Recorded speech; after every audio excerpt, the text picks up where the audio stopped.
Hello dear students, कैसे हो आप सब। आशा करता हूँ बहुत ही मस्त होंगे। स्वागत है आपका हमारे यूट्यूब चैनल उन्नत क्लासेज बाई डीएस में। दोस्तों, अपन बात कर रहे हैं इतिहास की। भारतीय इतिहास का जो अपना टॉपिक चल रहा है, जो कि आपके रीट की परीक्षा के अंदर बहुत अहम भूमिका जो अपनी रखने वाला है, वो जो सब्जेक्ट है आपका वो कौन सा है? आपका इंडियन हिस्ट्री। इंडियन हिस्ट्री के अंदर अपन काफ़ी चीज़ें अपन देख चुके हैं।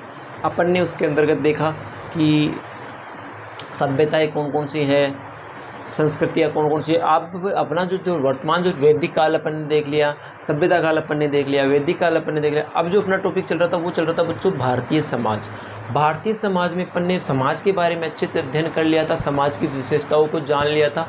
अब अपन जो बात कर रहे थे उसके बाद अपन ने बात की थी, अगला जो लास्ट क्लास जो अपनी रही थी वो बच्चों अपनी रही थी परिवार से संबंधित।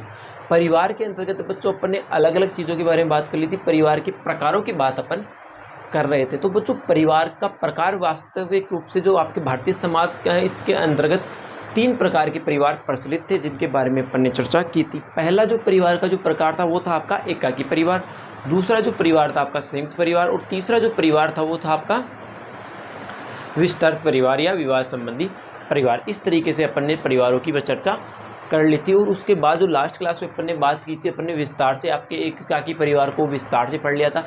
एकाकी परिवार से तात्पर्य होता है कि ऐसा परिवार जिसमें पति पत्नी रहे ओनली, और उसके बच्चे जिनकी शादी नहीं हुई वो बच्चे उनके साथ रहे, यानी कि जो बच्चे माता पिता पर आश्रित हैं वह बच्चे माता पिता के परिवार के अंतर्गत सम्मिलित हो सकते हैं। लेकिन जिन बच्चों की शादी हो चुकी फिर वो भी अपना अलग घर बनाकर रहने लग जाते हैं, वो अलग रहने लग जाते हैं, तो उसे भी अपन कह सकते हैं एकाकी परिवार कह सकते हैं। यानी कि जो बच्चे माता पिता पे आश्रित है वो तो उनके साथ रहे तो कोई बात नहीं, वो आपका एकाकी परिवार ही रहेगा। लेकिन साथ में आपका अगर किसी बच्चे की शादी हो चुकी और शादी के बाद वो बालक या वो लड़का जो है वो अलग अपना मकान बनाकर रह रहा है या अपने परिवार से वो अलग रह रखा है, तो वो भी एकाकी परिवार के अंतर्गत आता है। और एकाकी परिवार के क्या कारण थे इनके बारे में अपन ने काफ़ी चर्चा कर ली थी। आज का जो अपना टॉपिक रहेगा बच्चों वो रहेगा संयुक्त परिवार।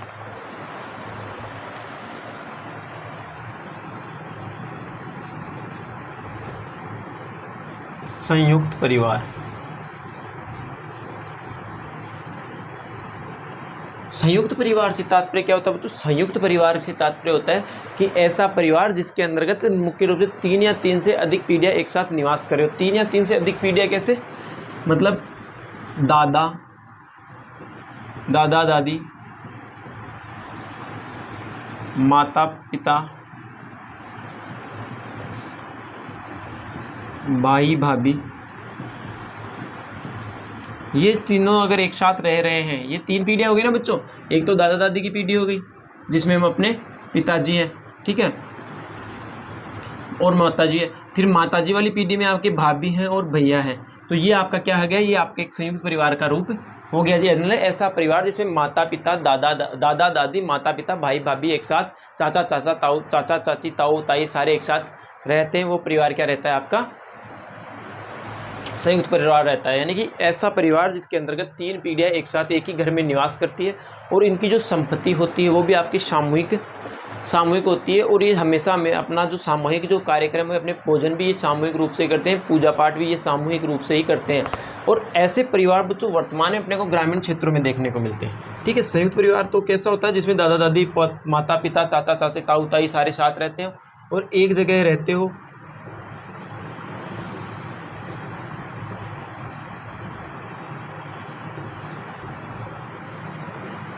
एक जगह का भोजन,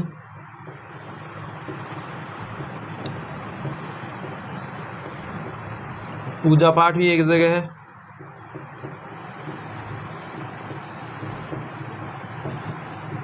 यानी कि एक साथ से एक जगह पे रहते हैं, सामूहिक रूप से रहते हैं, पूजा पाठ भी आपके सामूहिक रूप से करते हैं, खाना भी अपना सामूहिक रूप से ही बनाते हैं। और ऐसा जो परिवार बच्चों आपको देखने को मिलते हो, ऐसे परिवार आपको देखने को मिलते हैं ज़्यादातर ग्रामीण क्षेत्रों में। ग्रामीण क्षेत्रों में आज तो ये आज भी ये प्रचलित हो गया, लेकिन एक ग्रामीण क्षेत्रों में सर्वाधिक आपने को ऐसा परिवार देखने को मिल जाता है। और प्राचीन जो भारत था उस समय इसमें इसकी संख्या बहुत ज़्यादा थी, यानी कि एक प्राचीन भारत में सर्वाधिक संख्या थी।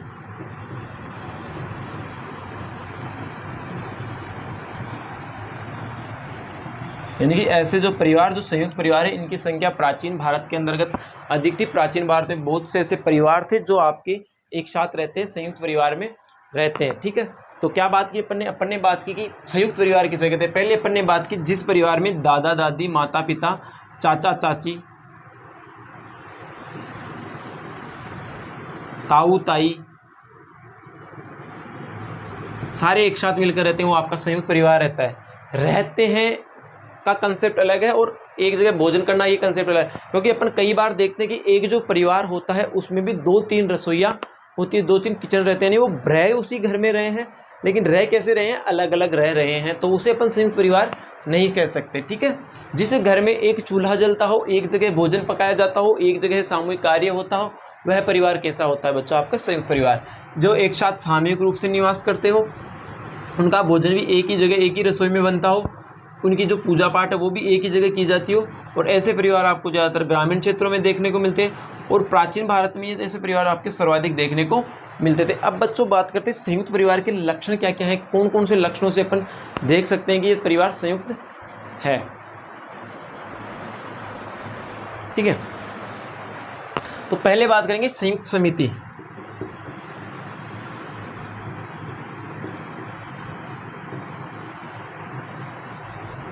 यानी इसमें क्या होता है कि परिवार अपना एक सदस्य मुखिया रहता है, चाहे वो दादाजी को मान लेते हैं, ताऊ जी या ताई जी को मान ले, सबसे मेन वही रहता है, वही भी कोई भी कार्य वो करता है वही आपका वही करते हैं। दूसरा आता है आपका तुलनात्मक स्थायित्व।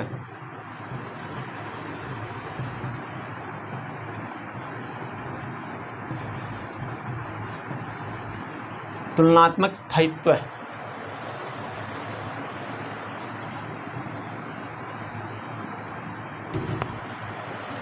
तुलनात्मक स्थायित्व।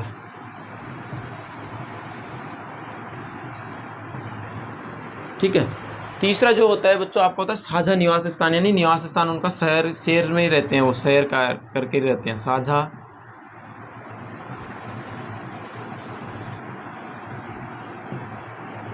साझा निवास स्थान। बाद में बात करते हैं साझा धर्म।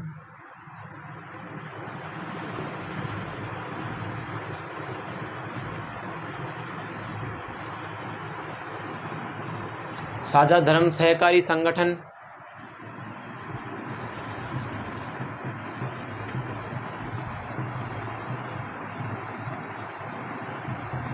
सहकारी संगठन। और आपके बाद बात करते हैं अपन उसके अंदर आपका उत्पादक इकाई।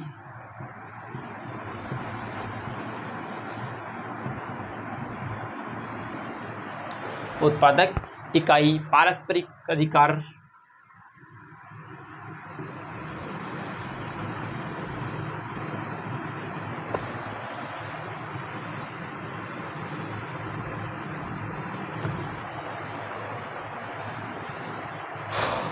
पारस्परिक स्थायित्व,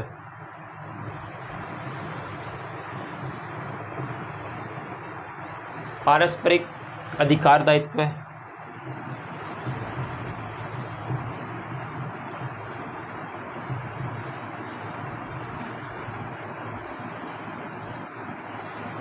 और आपका अंतिम है, अंतिम जो है वो आपका है विशाल आकार।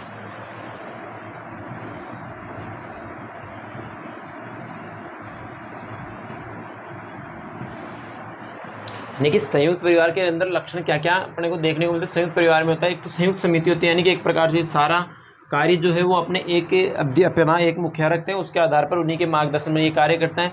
एक दूसरे से कभी ये तुलना नहीं करते हैं, तुलनात्मकता की तुलना की भावना नहीं रहती है। ये एक साथ निवास करते हैं, साझा इनका जो निवास स्थान है वो एक जगह साथ एक ही मकान में ये रहते हैं और बहुत हंसी खुशी के साथ रहते हैं। एक ही धर्म का ये पालन करते हैं। कोई सहकारी संगठन होता है इनका, और इनकी उत्पादक इकाइयाँ भी क्या होती है बच्चों, सेम रहती है, यानी सारे एक ही प्रकार का कार्य करते हैं। और इसके अंदर पारस्परिक अधिकार का दायित्व, यानी पारस्परिक एक दूसरे पर अधिकार दिखाने का कभी कोशिश नहीं करते। और इसका जो आकार है वो क्या होता है बच्चों, बहुत बड़ा या विशाल होता है। ठीक है, अब बात करते हैं अपन संयुक्त परिवार की क्या है उपयोगिता है। संयुक्त, जब परिवार संयुक्त रूप से, यानी संयुक्त परिवार इस समाज में प्रचलित है, जब परिवार संयुक्त रूप से रहता है तो उसके अंदर क्या क्या खास बात रहती है, क्या क्या उसकी उपयोगिता रहती है, वो परिवार किस तरीके से किस आधार पर वो उपयोगी है, इसके बारे में अपन चर्चा करेंगे। क्या देखा बच्चों अपने, जो परिवार एक साथ रहता हो, संयुक्त परिवार किसे, एक साथ रहता हो, एक जगह भोजन करता हो, एक जगह पूजा पाठ करता हो, जिसमें दादा दादी, माता पिता, चाचा चाची, ताऊ ताई सारे एक साथ रहते हो। ऐसा परिवार ग्रामीण क्षेत्रों में ज़्यादा देखने को मिलता है और प्राचीन भारत में सर्वाधिक परिवार ऐसे प्रचलित थे।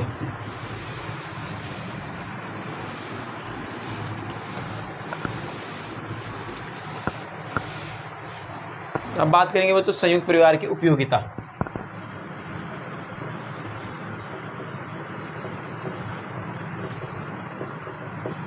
पहली उपयोगिता की अपन चर्चा करते हैं। पहली उपयोगिता की जो अपन बात करेंगे वो करेंगे बच्चों अपन आर्थिक उन्नति की बात करते हैं।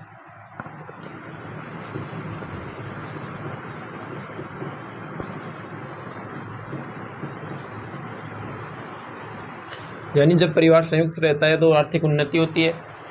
श्रम विभाजन,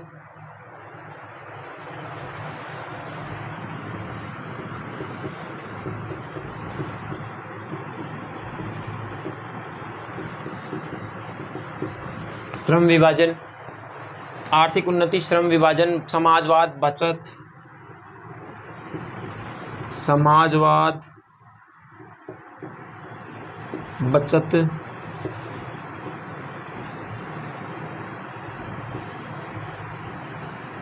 समाजवाद, बचत, विश्राम के लिए अवसर, सामाजिक बीमा,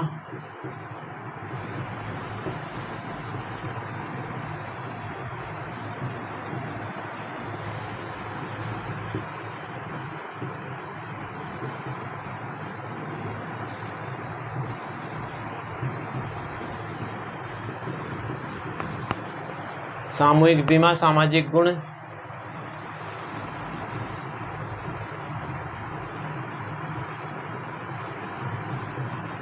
सामाजिक गुण और भूखंडन को रोकता है।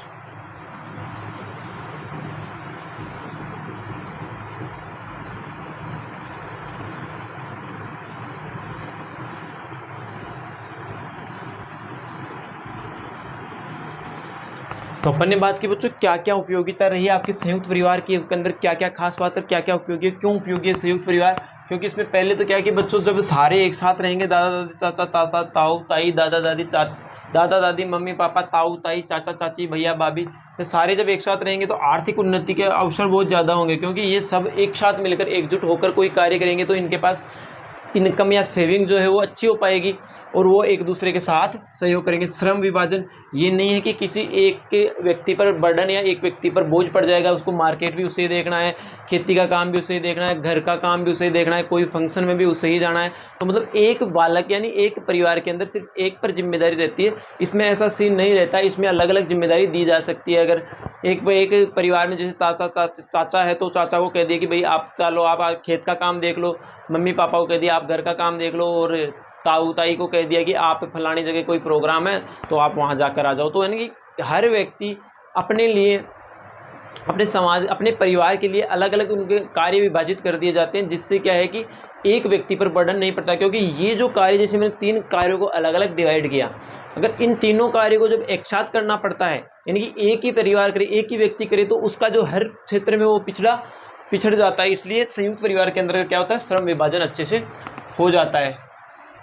समाजवाद की भावना आती है, इसके अंदर बचत अधिक हो जाती है, विश्राम के लिए अवसर मिल जाते हैं। दूसरी बात, विश्राम के लिए नहीं, एक व्यक्ति दिन भर काम करते थक भी गया, कभी बाई चांस अगर कोई व्यक्ति काम करते करते थक गया, मान लो आज उसका मूड नहीं है काम करने का, तो वो अपने भाई से कह सकता है कि भैया आप आज ये काम आप देख लेना, मैं आज थोड़ा रेस्ट करना चाहता हूँ। तो आप वहाँ पे क्या कर सकते हो, रेस्ट कर सकते हो, आराम कर सकते हो। और अगर आप अकेले रहोगे तो आपको वो काम समय पे पूरा करना, और समय पे पूरा करना है काम को तो आपको मेहनत तो करनी ही पड़ेगी, आपको विश्राम के अवसर नहीं मिलते। और संयुक्त परिवार में क्या होता है, विश्राम के अवसर मिल जाते हैं।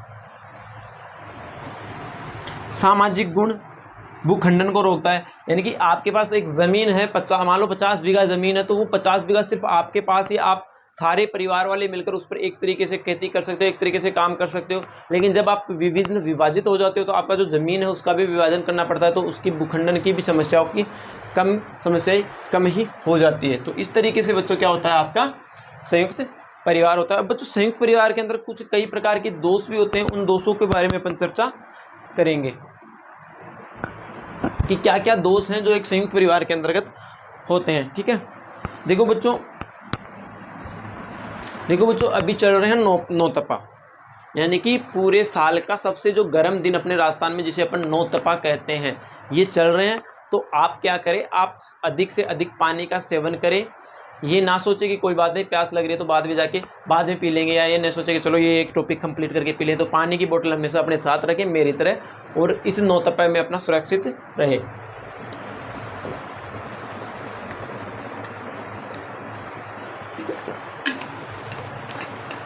नौतपा से अपने आप को बचा कर रखिए। और आप 12 बजे से लेकर 4 बजे तक घर के बाहर निकलने को अवॉइड करें।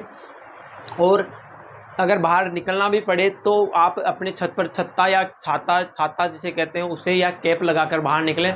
ऐसे बाहर नहीं निकले, क्योंकि ये जो सबसे भीषण दिन है। और कहते हैं कि अगर ये 9 दिन ढंग से तप जाते हैं तो बारिश के आसार अच्छे होते हैं। और अगर इन 9 दिनों में अगर बरसात कम आई तो आपकी जो बारिश के आसार हैं वो कम रहते हैं। तो इसलिए आशा करो कि इस नौतपे में अपने आप को सुरक्षित कर ले, इस गर्मी को, इस भीषण गर्मी को चलने दे। कूलर पंखे का इस्तेमाल करें, भले ही पानी का ज़्यादा से ज़्यादा सेवन करें। और गर्म जो तली हुई भुनी हुई चीज़ें उसको खाने को क्या करें, अवॉइड करें। ऐसी आशा के साथ मैं आपसे आशा करता हूं कि आप इन नौतपा में अपने आप को सुरक्षित रखोगे और हीट वेव से सुरक्षित रहोगे।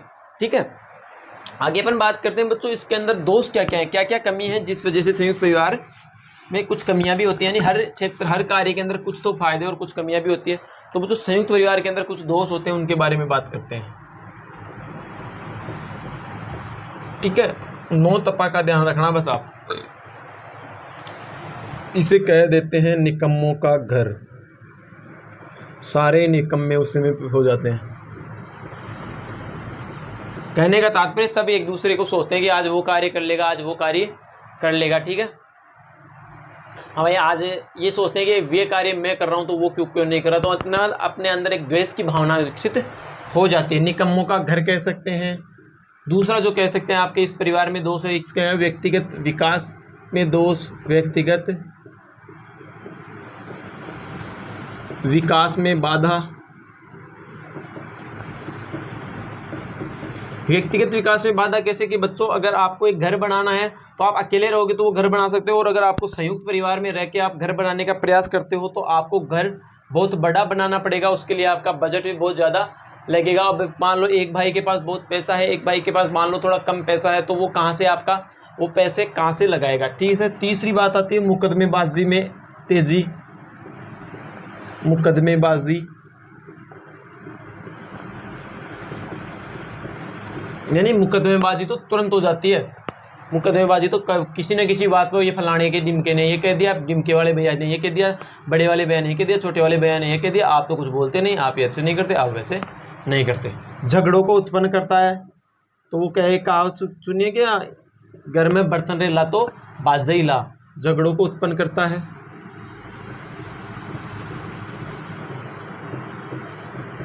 कि बर्तन, जिस घर में बर्तन होंगे वो बजेंगे। एकता का अभाव।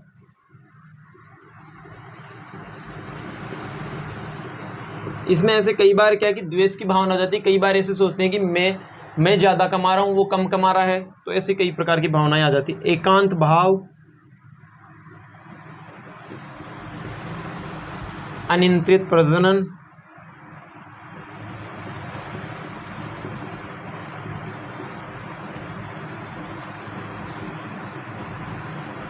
अनियंत्रित प्रजनन, कुशलता एवं गतिशीलता में बाधक।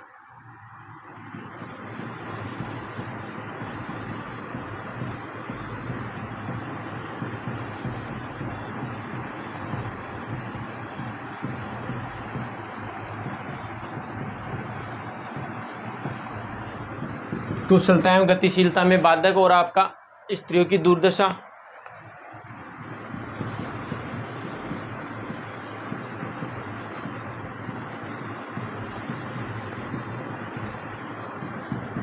स्त्रियों की दुर्दशा के बाद बात करते हैं सामाजिक समस्याओं को प्रोत्साहन।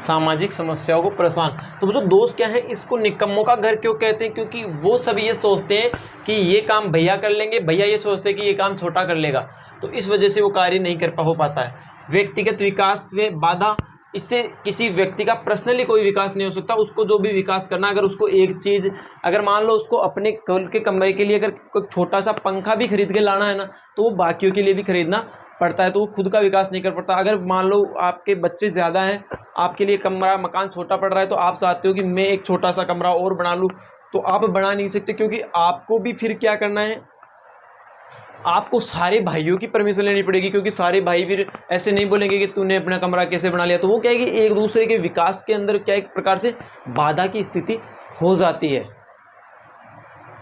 मुकदमेबाजी में तेजी, कि कई बार क्या हो जाता है, एक दूसरे के भाइयों में ऐसे विवाद हो जाते हैं जिसकी वजह से कई प्रकार के मुकदमे चलने लग जाते हैं। झगड़ों को उत्पन्न करता है। अब दो जहाँ कहते हो कहा सुनी है कि जहाँ बर्तन होंगे वह बजेंगे, यानी जितने ज़्यादा बर्तन होंगे उतने ज़्यादा ही बजेंगे। तो जितना ज़्यादा बड़ा परिवार होगा वहाँ किसी ना किसी बात को लेकर, कुछ ना कुछ बात को लेकर, छोटी मोटी बात से भी क्या हो जाएगा, झगड़ा हो जाएगा। ये एक साथ नहीं रह सकते, ये इसमें एकता नहीं आ सकती। अगर कोई गलती करता है तो दूसरा कहता है कि इसने गलती की है तो भुगतेगा, ये कई प्रकार की भावनाएं आपके अंदर आती है। एकांत भाव, इसमें एकांत भाव रह जाता है। अनियंत्रित प्रजनन, यानी कि अब साल भर प्रजनन का सिलसिला जारी रहता है। आज ताऊ जी के लड़का हो गया, आज ताऊ जी के पोता हो गया, ताई जी के, आज चाचा जी के पोता हो गया, आज पापा, आज अपने भतीजा हो गया, आज फलाने के ढिमके के वो हो गया, आज ढीकरे के वो हो गया। तो यानी कि प्रजनन की का भी स्पीड, यानी प्रजनन में भी क्या आ जाती है, आपके गतिशीलता आ जाती है। यानी कि किसी भी कार्य में वो कुशल नहीं हो सकते और गतिशील नहीं हो सकते। स्त्रियों की दुर्दशा हो जाती है, क्योंकि पुरुषों को तो बाहर जाकर काम करना, बाकी स्त्रियों को उन 50 लोगों का अगर परिवार है तो 50 लोगों का खाना रोज बनाना पड़ रहा है, तो भी बहुत बड़ी समस्या होती है। सामाजिक समस्याओं को प्रोत्साहन, ठीक है, ये होती है संयुक्त परिवार के दोष। ठीक है, अब बात करते हैं अपन तीसरा जो प्रकार है, विस्तृत या विवाह संबंधी परिवार, उसकी चर्चा करते हैं।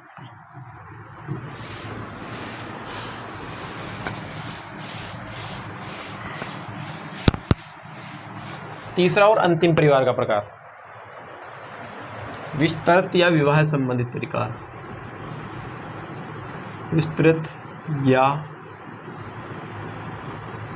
विवाह संबंधी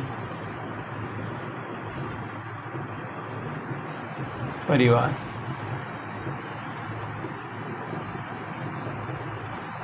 ठीक है, ये होते हैं बच्चों परिवार के प्रकार। अब बात करेंगे अपन विस्तृत या विवाह संबंधी परिवार, कौन सा परिवार को, किस परिवार को अपन विस्तृत या विवाह संबंधी कह सकते हैं। ठीक है,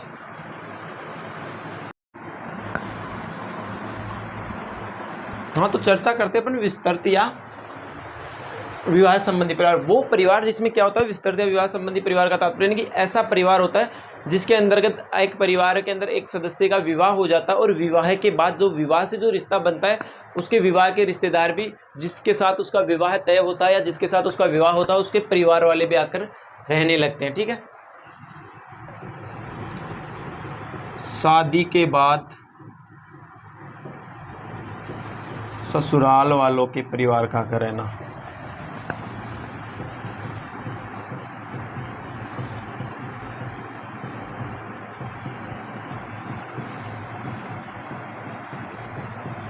ठीक है, अगला जो परिवार है वो होता है आपका अधिकार व उत्तराधिकार संबंधित परिवार।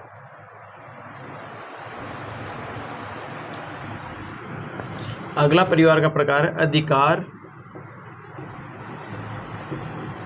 उत्तराधिकार संबंधी परिवार।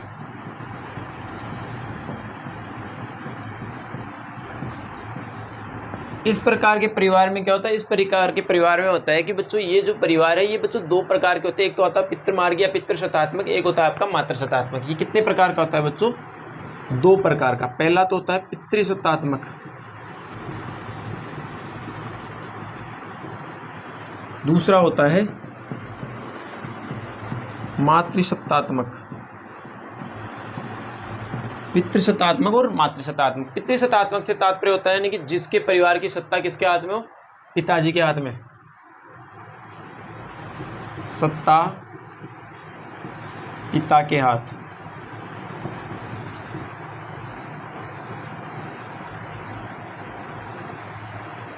इसमें सत्ता माता के हाथ।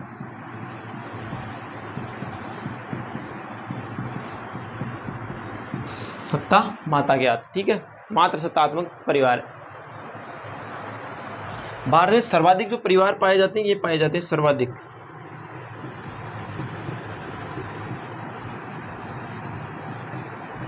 ठीक है। दूसरा आता है आपका मातृसत्तात्मक परिवार, ऐसा परिवार जिसके अंतर्गत सबसे जो अधिकारी जो मुखिया जो होता है वो कुछ के बागडोर परिवार किसके हाथ में होती है, माता के हाथ में होते हैं। ऐसे जो परिवार पाए जाते हैं बच्चों ये सब पाया जाता है भारत के मालाबार तट पर स्थित, मालाबार तट पर पाई जाने वाली 3 प्रजातियां मुख्य रूप से,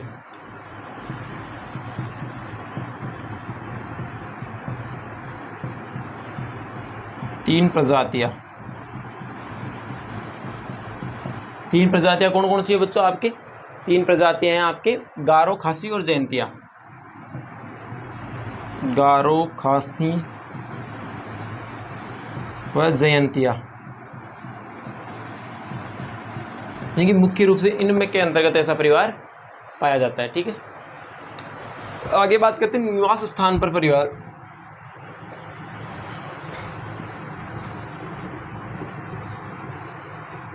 निवास स्थान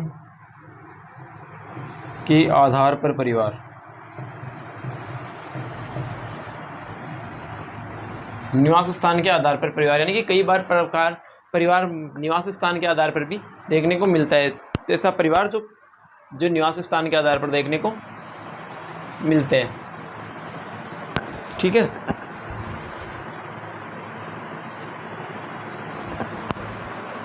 निवास स्थान के आधार पर जो परिवार देखने को मिलते हैं इसके अंदर आता है, एक तो आता है बच्चों पितृस्थानीय, ऐसा परिवार होता है पितृस्थानीय, इसमें भी 2 प्रकार के परिवार पाए जाते हैं, एक आता है पितृस्थानीय,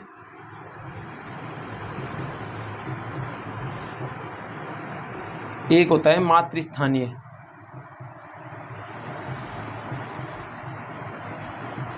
पितृस्थानीय और मातृस्थानीय, पितृस्थानीय के अंतर्गत क्या होता है, यानी कि उसके अंदर क्या होता है, विवाह के बाद जो पति पत्नी है ना वो एक साथ माता पिता के घर में, मतलब उसके साथ माता पिता के घर में रहते हैं। इस प्रकार के परिवार हिंदू और मुसलमानों में सर्वाधिक पाए जाते हैं। ये जो परिवार है पितृस्थानीय ये हिंदू व मुसलमानों में अधिक पाए जाते हैं, ठीक है। हिंदू और मुस्लिम समाज में या मुस्लिम संप्रदाय में अच्छे पाए जाते हैं। अगला आता है मातृस्थानीय। मातृस्थानीय के अंदर क्या होता है, इसके अंदर तो क्या होगा कि पत्नी जो है वो पति के घर आकर रहेगी, इसमें क्या होगा पति जो है वो पत्नी के घर जाकर रहता है। और ऐसा ही विशेष तौर पे आपके घर जमाई कह सकते हैं, यानी कि इसमें घर जमाई रहेगा। और ऐसा जो परिवार पाया जाता है बच्चों वो पाए जाते हैं आपके कई प्रकार के परिवारों में पाए जाते हैं, जैसे नायरा,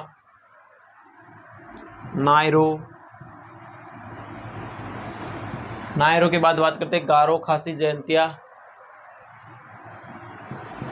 गारो, खासी आदि जातियाँ,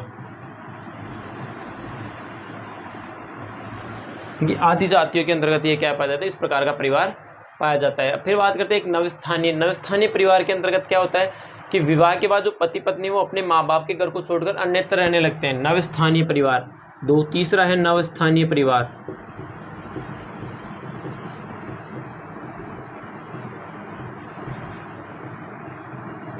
इसमें माता पिता को छोड़कर अन्यत्र रहते हैं।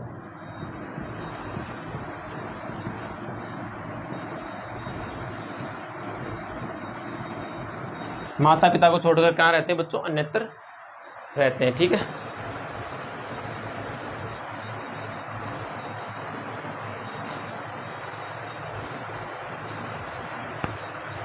ठीक है दोस्तों, आज के लिए इतना ही। कल फिर नए टॉपिक के साथ, नए बिंदु के साथ मिलते हैं। तब तक के लिए नमस्कार, जय श्री श्याम, राधे राधे, धन्यवाद।